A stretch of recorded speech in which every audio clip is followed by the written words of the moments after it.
Hey friends, I am really excited to be doing something completely new today.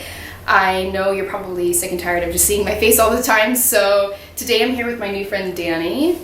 She is a born and raised Australian, and if you know me and if you have watched some of my recent videos, you'll know that I consider myself a feminist, and I'm really interested in sex positivity, sexuality, and how we can lift the taboo. So one of those ways is about talking about it more and talking about our experiences and seeing how we can relate to each other, and especially talking about other women's experiences, because I think we don't talk about sex enough. That's why we're here today. To start off though, just a little bit about yourself, so my audience can get to know you a little bit. I know you said you've lived mostly just in this area, like Byron and Brisbane, right? No, well, I've moved around a bit more than that. Okay. But mainly in Australia. Mm-hmm. I was born in Brisbane, did 4 years in Tasmania, 7 years in Tasmania, 10 years in Melbourne. Yeah. Then back to Brisbane for uni, then I travelled. Then I did 2 years in Canada and a year in India, and I've been in and around Byron for the last 5 years. And I'll bring on all that information. No, that's good. So I bounce around a lot. yeah, but most of your life in Australia and then done some traveling as well. 3 years overseas. And you're also a entrepreneur and a hustler. I guess so. You have your own business, and you've done a lot of different types of entrepreneurial endeavors in the past. Yeah, I've got my finger in a couple of pies over the years now, which has been totally unexpected along the way, but it just kind of kept happening. And so now I have a home food delivery business here in Byron. It's the only one in Byron, so it's got a lot of potential. It's doing really well, and it's really exciting. That's awesome. Yeah. Well, to get to the sexy stuff, growing up in Australia, was sexuality something that you found to be more taboo? Like, did you get good sex education when you were growing up? No, because the education was terrible, absolutely. Like, you had one like physical ed class or whatever, where your teacher would show you diagrams and stuff, and you did that in year 9 for 6 months or something, and that's got nothing to do with sex, really. What about from your parents? My parents, not really either. I don't know, I can't remember if they ever gave me like the talk. Like, I know they were very concerned as me being a girl, rather, as opposed to them having a son. Mm-hmm. But it was all pretty hush-hush. And having said that, I think that if it hadn't been so hush-hush, I probably wouldn't have gone on to be so promiscuous later. Mm-hmm. Yeah, I can relate to that. Yeah. And so you identify as bisexual, right? Yeah, I guess so. Yeah.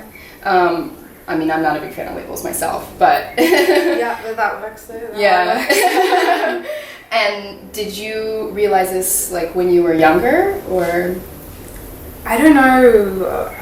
It's for as long as I can remember, actually. Yeah, and then as I grew up, I would fall in love with people based on their personality, not on their gender. And so often, I would meet a girl and just think she was the most incredible thing in the world. Did you ever have to have that conversation with your parents, or? No, I don't think so. They were very, I think they just knew. In fact, my dad used to say that I was gay a lot when I was younger. Like, I don't know what his angle was with that, but like, he would just be paying me out and be like, oh, you're so gay, Danny. But like, not as in the payout, as in you're homosexual. And then when I had my first threesome, we were like drunk on the way to our year 12 formal, and my dad was driving, and I forgot, and we started talking about the threesome that I'd had with my boyfriend at the time and my best friend. And so my dad found out indirectly, and we were all like, oh shit. And so then, I don't know, things like that had come out, just joking around in situations and stuff, and so it just became apparent to everyone that was me. Yeah. I guess. What is the climate in Australia, like surrounding the queer community? Like, do you find that it's really accepted here, or does it depend where you're at? I think it depends where you're at. I'd like to say that it's really accepting, but I think that I often get, because we're in Byron Bay and it's such a unique place, you know, it's so easy to forget the bogans that are, you know, an hour down the road or less, and the rednecks, you know, and their opinions. So definitely it's the places you go, but I think generally as an overall, I think it's pretty accepted. Yeah, I think our society is pretty progressive that way. That's awesome. Yeah. Have you had any non-monogamous relationships, or do you consider yourself a monogamous person?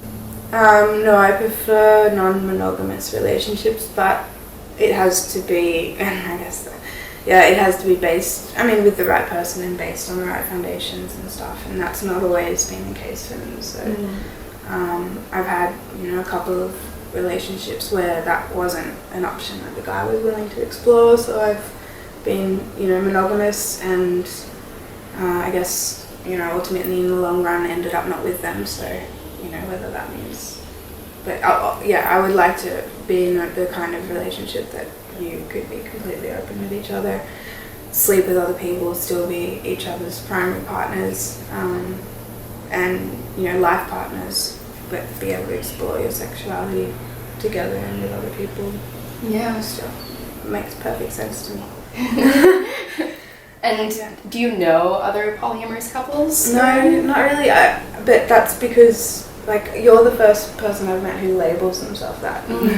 Yeah. I'm curious because it's a word that I often use because it makes it easier to communicate to people about what it is that Jordan and I practice, but it often confuses people too because in some places it's just we have an open relationship. Well, that's the thing, and I think that those two things are very different, and the way that you kind of word and express yourself like you just did, which is what you practice, not not what we do or whatever. It's a practice where you're being mindful about it and doing it together, and in that way it very much is different to just having threesomes and having a relationship. Yeah, definitely. I think that, regardless of what you call it, there are definitely people who view open relationships, non-monogamy, polyamory as either more about having sexual interactions with other people or about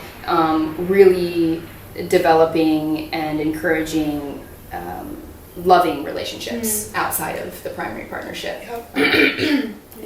And there's so many different structures that it really depends. Do you think that religion plays any kind of role in the way that sexuality or non-monogamy is viewed and discussed in Australia? Probably.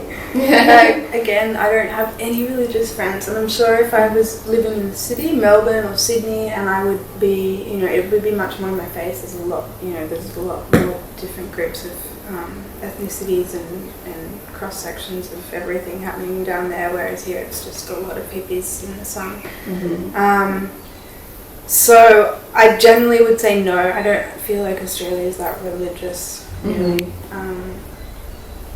But there's a certain part of the population. That's such an ambiguous answer, but... So it seems like Byron Bay is a little bit of a bubble, in a way. Big time. Yeah. There's a new beach here, which, has, from my understanding, kind of become a gay new beach. It seems like a very, queer-friendly town in a lot of ways, which is nice. I'm happy that we found our way here, of all places in Australia. For those of you wondering, this is definitely the place to come if you're looking for that type of community. Very open and accepting in a lot of ways. Amongst your friends and the people you hang out with most, do you talk about feminism ever? Not really. Not really, probably because I hang out with mostly guys.